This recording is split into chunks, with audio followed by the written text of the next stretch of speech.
Diz assim a palavra do Senhor. Por esta causa me ponho de joelhos diante do Pai, de quem toma o nome toda a família, tanto no céu como sobre a terra, para que, segundo a riqueza da sua glória, vos conceda que sejais fortalecidos com poder, mediante o seu Espírito no homem interior. E assim habite Cristo no vosso coração, pela fé, estando vós arraigados e alicerçados em amor, a fim de poderdes compreender com todos os santos qual é a largura e o comprimento e a altura e a profundidade, e conhecer o amor de Cristo, que excede todo entendimento, para que sejais tomado de toda a plenitude de Deus. Ora, aquele que é poderoso para fazer infinitamente mais do que tudo quanto pedimos ou pensamos, conforme o seu poder que opera em nós. A ele seja a glória na igreja e em Cristo Jesus, por todas as gerações, para todo sempre. Amém. Nesse momento, então, vamos ter mais um momento de oração, pedindo para que o Senhor nos abençoe nesse momento de estudo da sua palavra. Oremos ao Senhor. Senhor Deus Todo-Poderoso, nós damos graças, Senhor, por tua bondade e por tua misericórdia. Nesse momento queremos te pedir que o Senhor seja conosco, que o Senhor possa estar, por meio do teu amor, lançando fora todo medo, e que sejamos então edificados por meio da tua palavra. Senhor, abençoa a tua igreja, abençoa o teu povo. É no nome de Cristo que nós pedimos. Amém. Então, meus irmãos, hoje na nossa reunião de doutrina, iremos trazer uma devocional, um estudo sobre medo, cujo tema é meu medo temporário e minha esperança permanente. Então, certamente você tem medo de alguma coisa. Certamente você teme algo ou tem algo que lhe causa um pavor tremendo. E hoje nós veremos que nós, como cristãos, nós devemos estar fugindo do medo, pois temos uma esperança que é permanente e eterna. Dei uma devocional algumas semanas atrás, tanto no Lagoão como em Boninal. Então, parte da devocional foi justamente onde a gente percebeu a necessidade, principalmente no contexto em que vivemos, de estarmos dando um estudo para toda a igreja com essa temática de medo. Estamos num contexto em que há muito medo, muito temor. Iremos hoje ver um pouco do que a palavra do Senhor nos diz sobre medo, tá bom? Então, a primeira coisa que nós vamos ver nessa noite é sobre a origem do medo. De onde veio o medo? Então nós percebemos que o medo ele entra no mundo justamente depois do pecado, depois da queda do homem, quando Adão pecou contra o Senhor. E então ele começa a ter medo. Veja, a gente pode ver em Gênesis 3, versículo 10, quando a palavra do Senhor diz o seguinte: ele respondeu: ouvi a tua voz no jardim, e porque estava nu, tive medo e me escondi. Então, nesse momento, foi justamente quando Adão peca contra o Senhor, quando Adão ele come do fruto, e quando ele escuta a voz do Senhor, ele se esconde porque ele teve medo. Ele teve medo do próprio Deus Criador, que foi bondoso para com ele, que teve vida a ele. Veja o contraponto que as próprias Escrituras nos traz em Gênesis 2, versículo 25, quando diz: ora, um e outro, o homem e a sua mulher, estavam nus e não se envergonhavam. Então, justamente aqui, veja como o homem e a mulher estavam juntos, eles estavam nus, eles não tinham vergonha, eles não tinham medo, eles não tinham por que se esconder. E a gente vê justamente uma diferença da atitude do homem para com as coisas ao seu redor, para com o próprio Deus, para com o seu próximo e para consigo mesmo antes da queda era uma relação perfeita. Depois da queda, por conta do pecado, então, o medo entrou no mundo.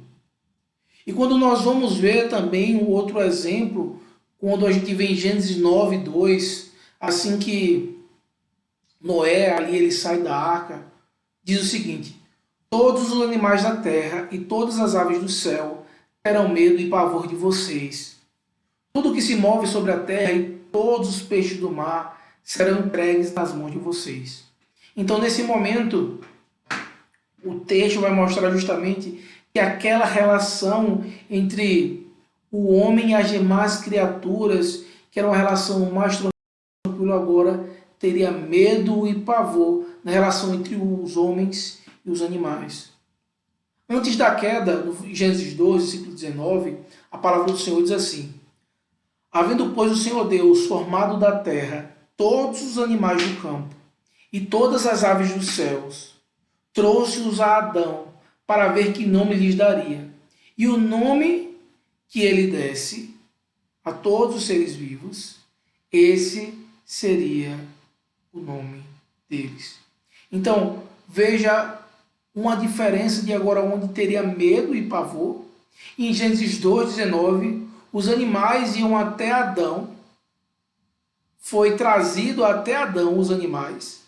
O próprio Deus levou, os animais foram até Adão para ver como o nome que seria dado. Então Adão ali ele ia olhar para os animais, analisar os animais e dizer: olha, esse aqui é um felino, esse aqui ele é um canino. Então, a partir disso, a gente percebe que antes da queda e depois da queda, há uma relação do homem com Deus, com ele mesmo, com o seu próximo e também com o restante da criação.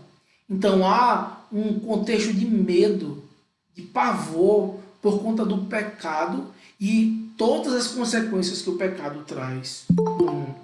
Certamente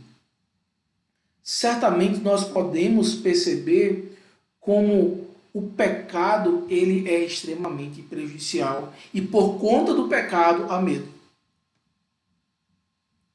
E podemos ver também nas escrituras exemplos de homens medrosos, como por exemplo Jacó.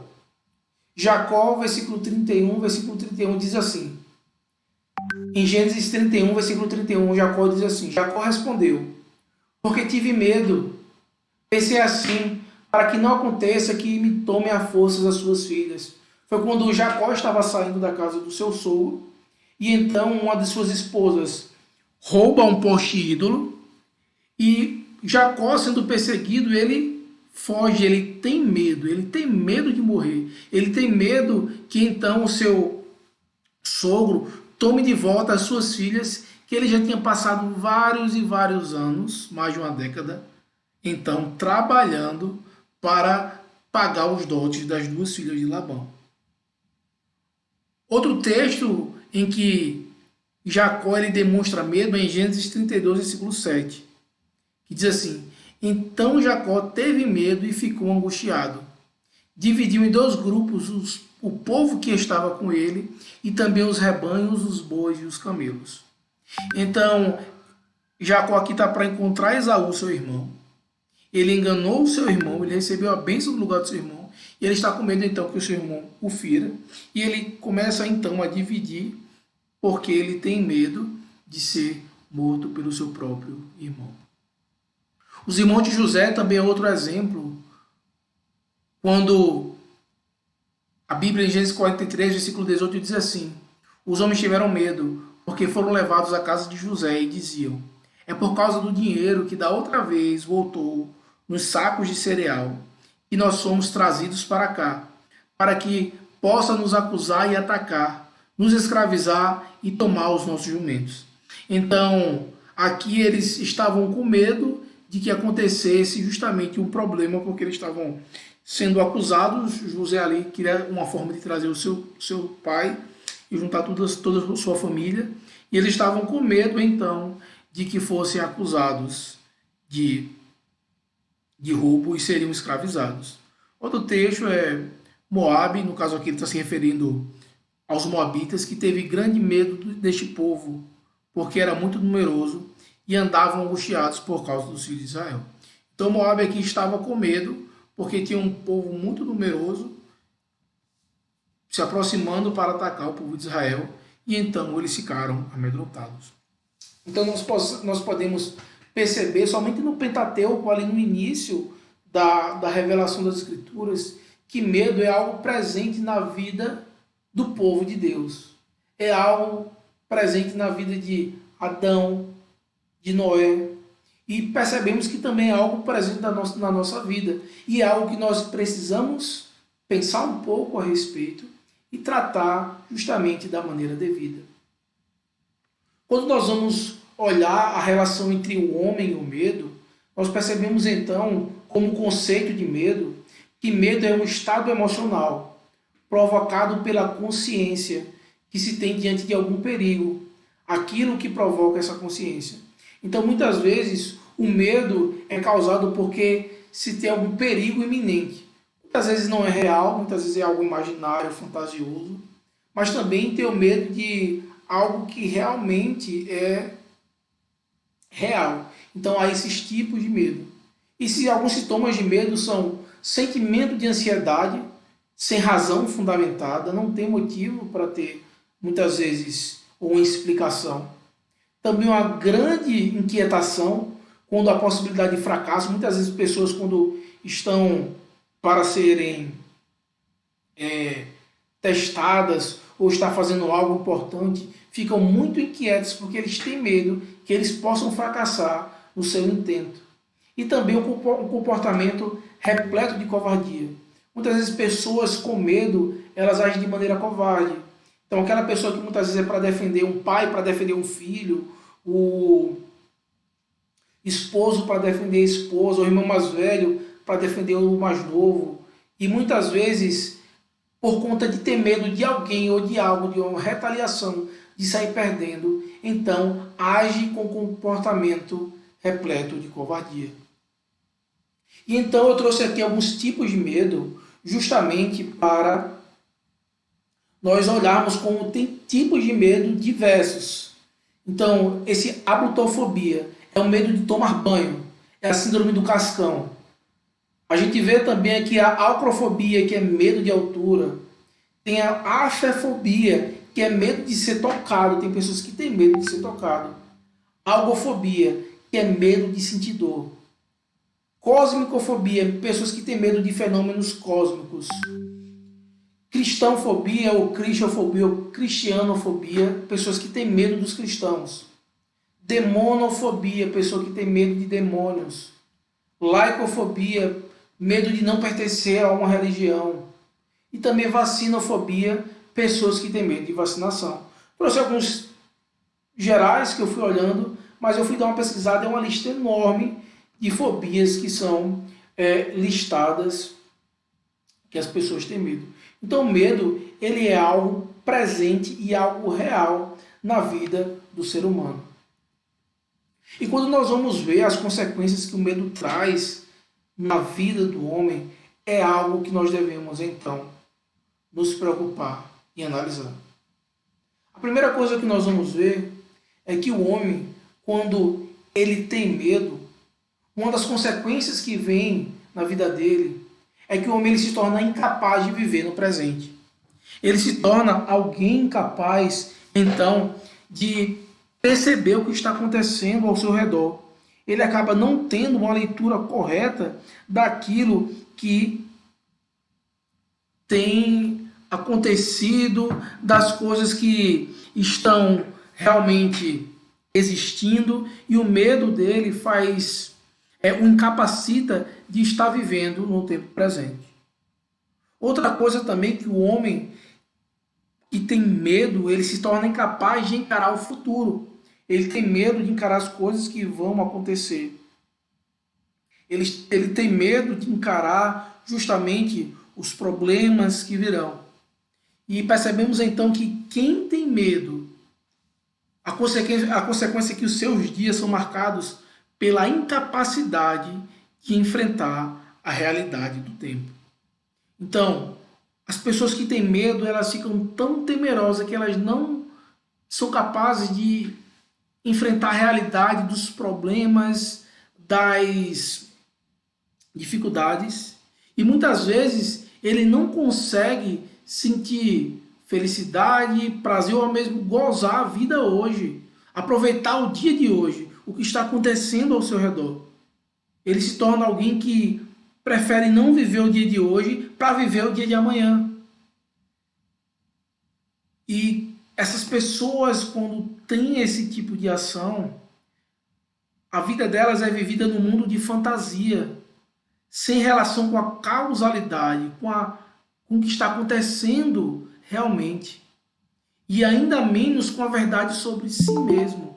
Então as pessoas vivem a partir de algo que elas imaginam, que elas fantasiam, que elas pensam, e então elas vivem dessa maneira. As pessoas que vivem com medo, elas começam a pensar coisas, imaginar coisas, muitas vezes atribuem valor a atitudes onde não existe e vivem então em um monte de fantasia. Outra coisa que nós podemos observar é que uma das consequências do medo na vida do homem é que ele vive sonhando com um futuro ideal e substitui suas responsabilidades por prazeres e recompensas imerecidas. Então, o que é que acontece? O homem ele fica pensando no futuro, ele quer que o futuro dele seja daquela maneira, e ele então abre mão das suas responsabilidades, as suas obrigações hoje, e ele então começa a querer fazer tudo aquilo que é prazeroso para ele. Ele quer fazer aquilo que é bom para ele, que ele tem algo que ele possa se satisfazer hoje. Ele muitas vezes quer para si uma recompensa que ele não merece hoje, muitas vezes ele não trabalha, mas ele muitas vezes se endivida para ter aquele conforto hoje, muitas vezes por medo, justamente querendo trazer aquilo que não pertence a ele. Essas pessoas que têm medo, elas sonham com o futuro, mas elas têm medo da vida e do futuro que Deus reservou para ela. Então o grande problema dessas pessoas que têm medo é porque elas querem justamente ser as pessoas que determinam e que decretam as coisas. Elas não querem se submeter ao futuro ou à vida que Deus reservou para ela. Então muitas vezes algumas pessoas ficam pensando e olham tanto para o futuro quanto o passado, o presente, e ficam nessa relação. Será que se eu não tivesse tomado aquela atitude antes, será que hoje como é que seria? Será se no passado eu não tivesse tomado aquela decisão, feito aquele contrato, assinado aquele acordo, como é que seria a minha vida? E muitas vezes as pessoas querem mudar o passado, elas não querem viver o presente, porque elas não estão satisfeitas com o presente que ela tem, e muito menos elas querem aceitar o futuro que está reservado para elas. Elas querem um mundo fantasioso, uma utopia, e isso mostra justamente o medo que as pessoas têm de se submeter a Deus e ao futuro que Deus revelou para elas. Então, fantasias acerca do futuro muitas vezes assumem uma importância política, e temos como exemplo o comunismo marxista. Então, o comunismo marxista vive a partir de uma fantasia, de uma utopia, e muitas vezes isso mostra o medo das pessoas de se colocarem diante de problemas, e justamente agora nós vamos ver como é algo que está muito presente nos nossos dias, essa questão do medo, e temos um problema de pandemia e um problema político de maneira enorme, e nós como cristãos devemos saber como lidar nesses momentos, tanto em relação a questões políticas, como em relação na questão da nossa pandemia. Então o grande problema da igreja hoje, o grande problema de muitos irmãos, é porque eles têm medo. E muitas vezes, por medo, ele não consegue enxergar o que realmente está acontecendo ao seu redor. Ele não tem capacidade de olhar e ver o real problema, a real coerência. Por exemplo, várias pessoas têm a sua vida de maneira normal, continuam indo para vários cantos, viajam, vão para festa de casamento, aniversário, vão para supermercados, vão para lojas, mas quando chega na hora de ir para a igreja, elas têm medo de ir para a igreja. E muitas vezes nós olhamos, mas não é coerente. Como é que as pessoas têm medo de pegar, de ser contaminado no contexto da igreja, mas nos outros locais ela vai? Então, se fosse para ver uma coerência, a pessoa deveria entender, olha, se eu não vou para a igreja, então eu não vou para nenhum canto. Mas o grande problema que nós temos que entender é esse, que o medo não faz as pessoas agirem de maneira coerente. O medo faz com que nós ajamos de maneira fantasiosa e coloquemos as nossas regras e pensamentos e devemos ter todo cuidado. E nesse momento, de maneira breve, nós faremos um breve estudo de caso do comunismo marxista. Então, por que nós vamos fazer então um estudo de caso do comunismo marxista? Porque é justamente a grande mentalidade que tem se colocado nos nossos dias, que tem implantado medo, que tem implantado dúvida e justamente tem criado uma esfera em que as pessoas se desesperam e as pessoas chegam a ponto de tirar a própria vida. Temos visto nesse período de pandemia como esse contexto está sendo altamente politizado e diariamente eu tenho visto pessoas postando vídeos de pessoas que têm tirado a sua vida, pessoas que têm entrado em estado de depressão. Hoje mesmo eu recebi uma mensagem, eu não consigo nem verificar se ela está aí, mas a irmã Lígia hoje me mandou uma mensagem justamente de um pastor que tirou a sua própria vida por conta dessa questão de problemas. E o que eu quero trazer para os irmãos que é algo real. E o grande lamento dele foi justamente acusando toda essa esfera, trazendo questões políticas, trazendo todo o malefício que o marxismo tem trazido, de maneira bem geral ele colocou isso, mas nós temos que entender como o comunismo marxista ele é altamente prejudicial na vida não só da igreja, mas de toda a sociedade. Por exemplo, o sonho marxista de um mundo acredita que nós temos que viver em um mundo sem Estado, sem crime, um mundo sem pecado e sem problemas. É um mundo ideal, é uma utopia, é isso que eles querem e quando nós vamos ver, isso é algo que é extremamente belo. Um mundo sem precisar de um Estado que esteja ditando as coisas, que todo mundo age de maneira correta. Um mundo sem crime. Quem não queria morar num local que não tivesse crime? Nós moramos aqui em um local que é bem tranquilo, quando acontece uma coisa ou outra, é muito raro e todo mundo sabe, e temos a liberdade de, muitas vezes, dormir de porta aberta, de esquecer, muitas vezes, de fechar a janela, ou até mesmo para ficar com um clima melhor, deixar a janela aberta sem nenhum problema. É muito bom. Diferente de quando você mora em uma cidade que tem uma periculosidade muito alta, que você tranca as portas, você fecha tudo. E muitas vezes, com você dormindo na sua casa, tem ladrões arrombando a sua casa, entrando na sua casa e você não podendo fazer nada. Então, um mundo sem essas desventuras é uma fantasia de homens doentes e medrosos, que têm medo da verdade divina. Então, a verdade divina fala que nós estamos num mundo caído, que nós estamos num mundo que tem Estado, um mundo que tem crime, um mundo que tem pecado, um mundo que tem problemas, um mundo que nós passamos por desventuras, um mundo que temos dificuldades, um mundo que tem doença, um mundo que tem pandemia, um mundo que tem, então, governadores maus, um mundo que tem pessoas más, como temos visto notícia de pessoas entrando em hospital, baixando a oxigenação de pessoas para validar lockdown, validar todas essas questões. E o sonho marxista comunista é justamente uma tentativa de criar um mundo em que causa e efeito não tem relação. E nesse mundo Deus não existe. Então não importa a causa nem o efeito. O que importa é que a gente faça. Muitos discursos estão presentes, por exemplo, como fala, olha, fique em casa, a economia a gente vê depois. Isso é um exemplo de uma afirmação que não está importado nem na causa nem no efeito. Por quê? Hoje, depois de mais de um ano de pandemia, nós temos aprendido que o lockdown ele não é algo que é efetivo. Pelo contrário, ele é ineficaz. Ele não tem eficácia.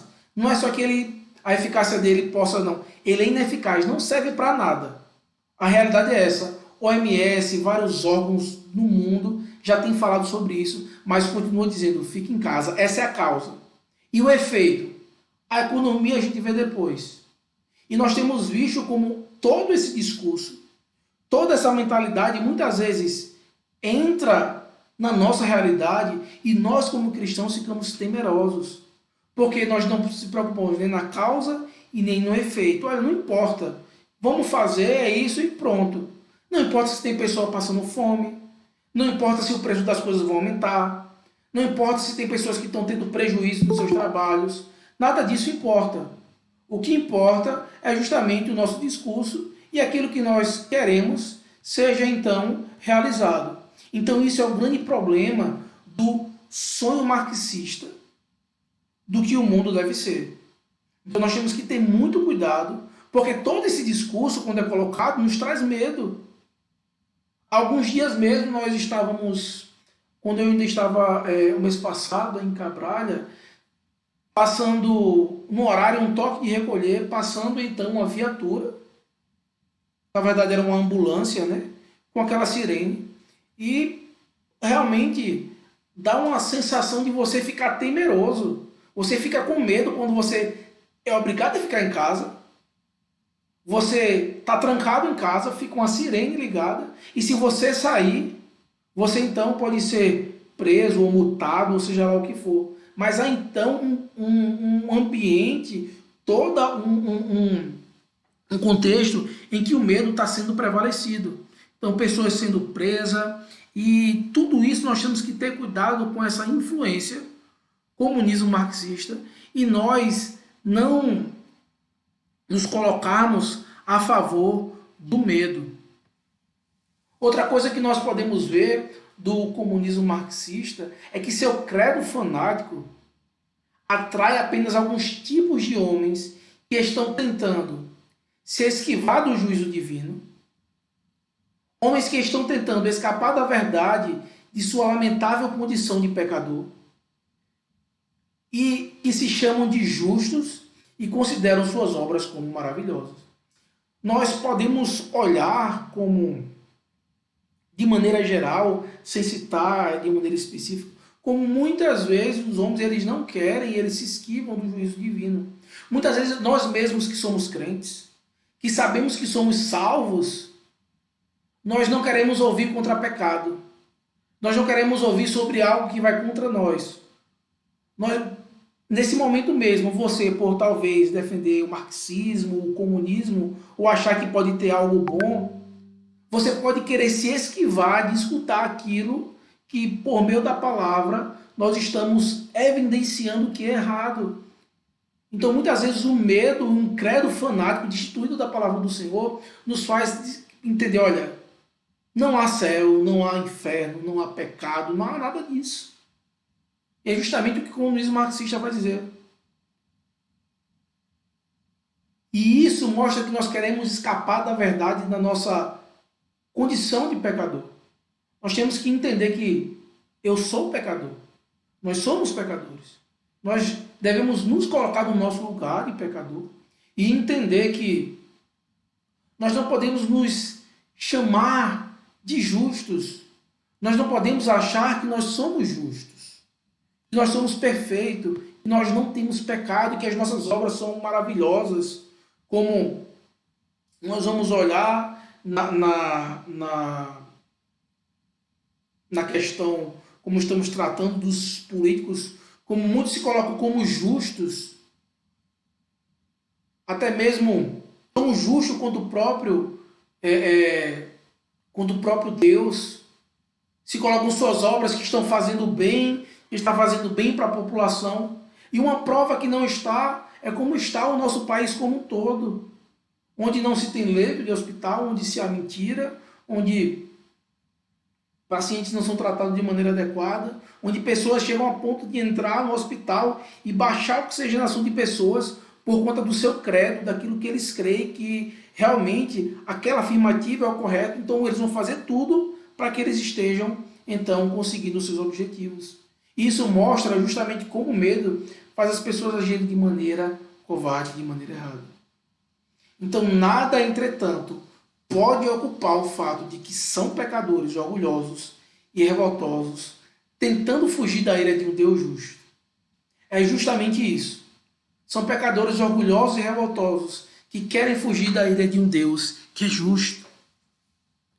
E o fato de não aceitar a realidade como ela é, não podem encarar o presente e o futuro e acham refúgio em uma fantasia. Então, justamente, o medo, ele não deixa a gente viver nem hoje, nem no amanhã. E vivemos, então, uma vida de uma fantasia, em algo que é irreal, diante das coisas que acontecem. Então, este sonho comunista marxista, é uma fuga do mundo. As pessoas fogem do mundo, fogem do que realmente está acontecendo. Fogem do tempo, do passado, do presente, do futuro, da causalidade, das causas, do efeito, o que realmente vai acontecer se eu fizer isso. E também muitas vezes fugimos de nós mesmos, fugimos de quem somos, fugimos então da coisa que é tão importante, do nosso Deus, o nosso próximo, daquilo que o Senhor próprio Deus nos colocou. E o único resultado dessa fuga, dessa utopia, dessa fantasia é medo e mais medo. É o único resultado que traz. E então, nós devemos entender que nós, como cristãos, como nós devemos agir. Então, nós veremos então essas três coisas. A primeira coisa que nós vamos ver é que nós cremos em um Cristo ressurreto. Nós cremos no Cristo que ressuscitou, que venceu a morte e nos deu vida e nos mostra justamente como foi o passado, como é o presente e como será o futuro. Ele nos dá essa expectativa. Por meio da sua palavra, ele mostra como foi desde a criação. Por que existe o medo? Como é que nós devemos lidar com medo hoje e como será o futuro? Nós também veremos que nós cremos em um Deus soberano e que nós não devemos temer a morte. Então essas três afirmativas, meu irmão, quando você tiver medo de qualquer coisa, se você estiver com medo de pandemia, que você estiver com medo de perder alguma coisa, se você tiver medo de retaliação por estar agindo de maneira correta, coloque essas três frases na sua mente. Eu creio no Cristo ressurreto. Eu creio no Deus soberano. E eu não devo temer a morte. Nós devemos então ter isso em mente. Então a primeira coisa que nós vamos ver é que nós cremos no Cristo ressurreto. É nele que nós cremos. O apóstolo Paulo, ele disse que se a nossa esperança em Cristo se limitasse apenas a esta vida, seríamos os mais infelizes de todos os homens. Se a nossa esperança em Cristo se limita apenas a esta vida, somos os mais infelizes de todos os homens. Isso foi dito para demonstrar justamente que a ressurreição de Cristo, dando sentido à nossa vida, não poderia ser diferente. Afinal, nossa justificação está baseada nessa obra maravilhosa. E justamente mas também por nossa causa, posto que a nós igualmente nos será imputado, a saber, a nós que cremos naquele que ressuscitou dentre os mortos, a Jesus, nosso Senhor. Temos acesso a Deus porque Cristo ressuscitou. Também o mesmo poder que levantou Cristo dentre os mortos opera de maneira eficaz em nós, como podemos ver em Efésios 3, versículo 20. Ora, aquele que é poderoso para fazer infinitamente mais do que tudo quanto pedimos ou pensamos, conforme o seu poder que opera em nós. Nós, meus irmãos, somos os fracos mais poderosos desse mundo, pois nós vivemos não pelo nosso poder, mas pelo poder do Cristo ressurreto. O nosso poder não está em nós, mas sim no nosso Senhor. E por fim, a ressurreição de Cristo testifica de sua entronização como Rei dos Reis e Senhor dos Senhores, as primícias que nos levará junto com Ele, como nós bem lemos no início. O Rei que nos governa, ele venceu o mundo, ele venceu Satanás, ele venceu o pecado, ele venceu a morte. E ele prometeu preparar uma morada para nós em seu reino e nos garantiu o seu retorno. Ele está vindo. Qualquer medo se dissipa diante dessa maravilhosa esperança que transcende todo o caos. A palavra do Senhor que nos governa venceu todas as coisas. Veja, e esse mundo de utopia que é prometido e pensado hoje não vai acontecer nessa vida. Por isso, não é possível que o comunismo marxista esteja certo. Porque o nosso Senhor, ele foi preparar morada para nós em um local onde não vai haver pecado, onde não vai haver estado, onde não vai haver crime, onde não vai haver doença, onde não vai haver choro. A morte lá não vai existir. É o céu, não é aqui na terra. Por isso que a nossa expectativa deve estar além, porque nós cremos num Cristo que ressuscitou e venceu o mundo. Ele venceu Satanás e venceu o pecado e venceu a morte. Por isso, meus irmãos, entendam, qualquer medo se dissipa diante dessa maravilhosa esperança que transcende todo o caos. A outra coisa que nós devemos, então, crer é que nós cremos no Deus soberano. É a segunda afirmação que quando você tiver medo, você deve afirmar. Eu creio no Deus soberano. Eu creio no Cristo ressurreto. Eu creio no Deus soberano. E eu sei que a ideia de um Deus soberano muitas vezes pode parecer um pouco assustadora para algumas pessoas. Saber que tudo está no governo e controle de Deus traz muitas dúvidas, especialmente quando vemos tamanha desordem neste mundo caído. No entanto, nós devemos ancorar nossas almas à soberania de Deus, pois ela nos garante que tudo ocorrerá para o benefício do povo de Deus. Tudo cooperará para o nosso bem. Claro, se pertencemos a Ele, como diz aí em Romanos 8, 28. Sabemos que todas as coisas cooperam para o bem daqueles que amam a Deus, daqueles que são chamados segundo o seu propósito. Então, quando nós vamos ver a Confissão de Fé do Westminster, acertadamente, ela vai afirmar que, de um modo muito especial, ele cuida da igreja e tudo dispõe para o bem dela. Então, de um modo especial, o nosso Deus, ele cuida de nós. O nosso Deus soberano, ele cuida do seu povo. Meus irmãos, não é maravilhoso saber que o governo de Deus sobre todas as coisas visa tanto a glória dele, quanto o cuidado de sua igreja? Quão bom é ler Cristo nos dizer, como aí em João 10, 28, 29, o próprio Cristo dizendo para nós: eu lhes dou a vida eterna, jamais perecerão, e ninguém as arrebatará da minha mão. Aquilo que meu Pai me deu é maior do que tudo, e da mão do Pai ninguém pode arrebatar. Que maravilha! Que afirmação, que certeza de um Deus soberano tão bondoso que cuida do seu povo, que nós nunca iremos perecer.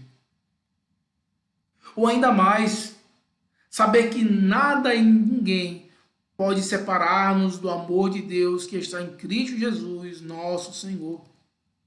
Romanos 8, 37 e 39 diz: em todas estas coisas, porém, somos mais que vencedores, por meio daquele que nos amou. Porque eu estou bem certo de que nem a morte, nem a vida, nem os anjos, nem os principados, nem as coisas do presente, nem do porvir, nem os poderes, nem a altura, nem a profundidade, nem qualquer outra criatura poderá separar-nos do amor de Deus que está em Cristo Jesus, nosso Senhor. A palavra do Senhor nos dá certeza, nos dá garantia que ninguém pode nos separar desse amor que lança fora todo o medo. A soberania de Deus deve dissipar todo o medo paralisante e encorajar-nos a viver intensamente para Ele.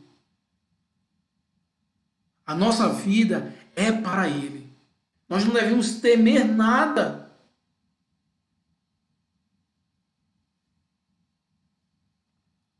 A última coisa que nós devemos afirmar como cristão é que eu não devo temer a morte. E essas três coisas devem estar em nossa mente. Eu creio em um Cristo ressurreto.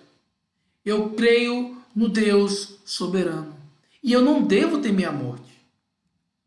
Eu não tenho por que temer a morte. Eu sei que muitas vezes estamos vivendo uma situação difícil, onde há tantas pessoas sofrendo com a dor do luto. Eu falo para os irmãos, eu oro por elas. Diariamente nós temos orado por pessoas que têm perdido seus entes queridos, pessoas que têm, muitas vezes, estando no risco de morrer, pessoas que estão no leito de morte, e diariamente diversos grupos da igreja, de presbitério, de sínodo, de pastores amigos, de irmãos queridos, pedindo para que nós oremos por ele, e nós temos orado por pessoas que estão sofrendo essa dor. Mas muitas vezes nós nos sentimos incapacitados de ajudar as pessoas. As frases feitas que usamos em contexto de luto parece que não servem mais. Além do mais, há aquelas pessoas que estão paralisadas com tanto medo de morrer, que deixaram de viver.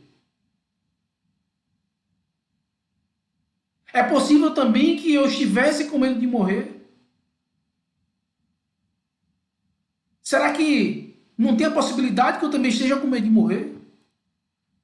Ou seria que eu não estou com medo de que pessoas que eu amo morressem? Será que nós não estamos nessa situação? De que eu morra ou de que alguém que eu amo morra? Será que o medo que eu tenho de morrer é o mesmo medo que eu tenho de viver? Como é que nós devemos olhar para a morte? Como é que nós devemos, então, olhar para esse contexto que é tão doloroso, perder pessoas? Nós sabemos que a morte é o juízo de Deus, mostrando como todos os homens são pecadores e prestarão conta a Ele. É o Deus soberano. Afinal, como Romanos 3,23 vai dizer, porque o salário do pecado é a morte. Mas o dom gratuito de Deus é a vida eterna em Cristo Jesus. A morte é terrível para quem está em débito com Deus. Então a morte não seria terrível para o homem que não deve nada a Deus? Exato. A morte não deve ser terrível para quem não deve nada a Deus. Você não deve temer a morte, porque você não vai perecer. Cristo já pagou. O nosso Cristo ressurreto nos garante vida eterna. O nosso Deus soberano fala que nós não iremos perecer. E o dom gratuito de Deus é vida eterna, não é morte eterna. Por isso, meus irmãos, nós devemos entender. A primeira coisa que nós devemos entender é quem é esse homem. Quem é esse homem que o Senhor, então, quem é esse homem que não deve nada a Deus? A resposta bíblica vai dizer que é o homem perdoado, como nós vemos no Salmo 32, a quem Deus não atribui iniquidade, em cujo espírito não há dolo, que está justificado em Cristo Jesus. Romanos 5 vai nos mostrar justamente isso. Nós devemos então entender que todo aquele que crê verdadeiramente no Filho de Deus está declarado justo no grande tribunal divino. Romanos 8, 1 diz que agora, pois, já nenhuma condenação há para os que estão em Cristo Jesus. E a terrível morte foi tragada pela vitória de Cristo em sua ressurreição. 1 Coríntios 15, já lemos. A linguagem da Escritura é encorajadora acerca de como devemos encarar a morte. Ela nos ensina que, Salmo 116, 15, o que a Bíblia nos ensina? O que a palavra do Senhor nos diz? Que preciosa é aos olhos do Senhor a morte dos seus santos. Por isso que nós não devemos temer a morte. Porque morrer no Senhor é motivo de ditosa alegria. Vejam que foi revelado no livro de Apocalipse. O apóstolo João, então ouvi uma voz do céu dizendo, escreve.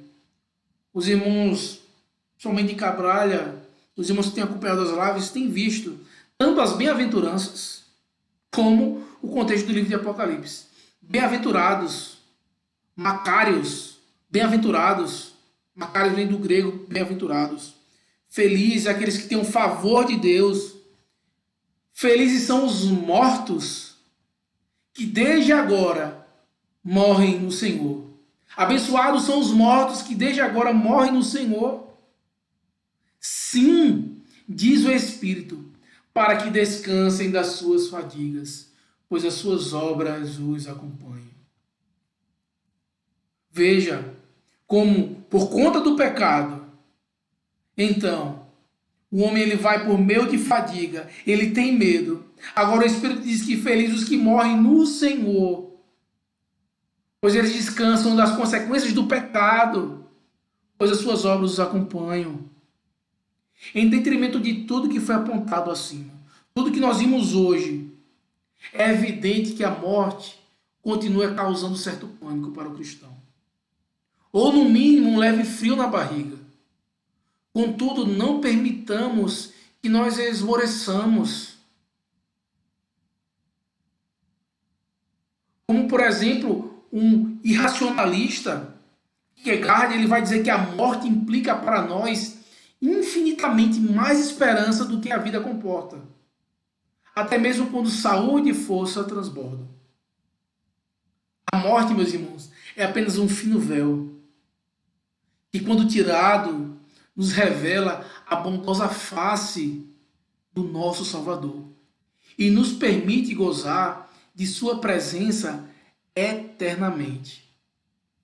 Por isso, meus irmãos, nós devemos entender que nós, como cristãos, nós devemos entender que nós, como povo de Deus, nós devemos ser os últimos a sentir medo. Nós devemos ser, então, os últimos a sentir medo, a temer, pois o nosso Deus ressuscitou. Se então a igreja começa a ter medo, se a igreja está desesperada, então o mundo deve estar um caos. Porque se nós que temos as palavras de vida, se nós que temos a esperança, estamos temerosos, Quanto mais os ímpios que não creem no Cristo ressurreto, que não creem nesse Deus soberano, que temem a morte. Dias. Por isso, meus irmãos, eu peço encarecidamente a vocês. Amém. Quando vocês receberem notícias de que pessoas próximas a você estão morrendo, estão se contaminando, você receber vídeos ou boletins municipais de que as coisas estão aumentando, não se desesperem. O Deus soberano está no controle. Veja, tem uma expressão que vem de um peso filosófico que é carpe diem, dependendo da pronúncia, que traz uma ideia do seguinte: viva o hoje. Viva o hoje de maneira intensa. Aproveite o dia de hoje.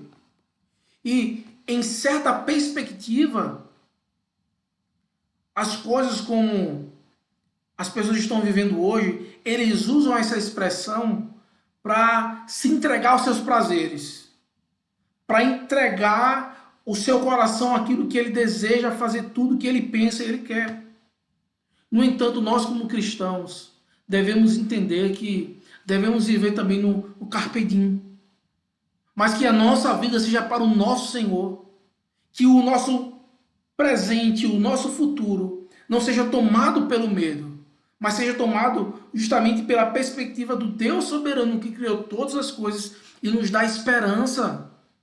O amor lança fora todo o medo. Por isso, meus irmãos, temos fé, temos esperança, temos amor.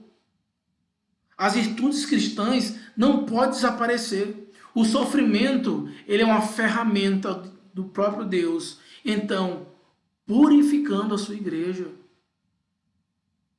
Não deixemos de congregar. Não se afaste da casa do Senhor. Não deixe o medo deixar você de maneira cega, influenciando a sua visão política, a sua visão social, a sua visão cultural, o seu trabalho, a sua família, ou até mesmo o seu relacionamento com Deus. Não deixe que o medo lhe domine. Por isso, meu irmão, eu lhe peço encarecidamente, creia no Cristo ressurreto. Creia no Deus soberano. Não tema a morte.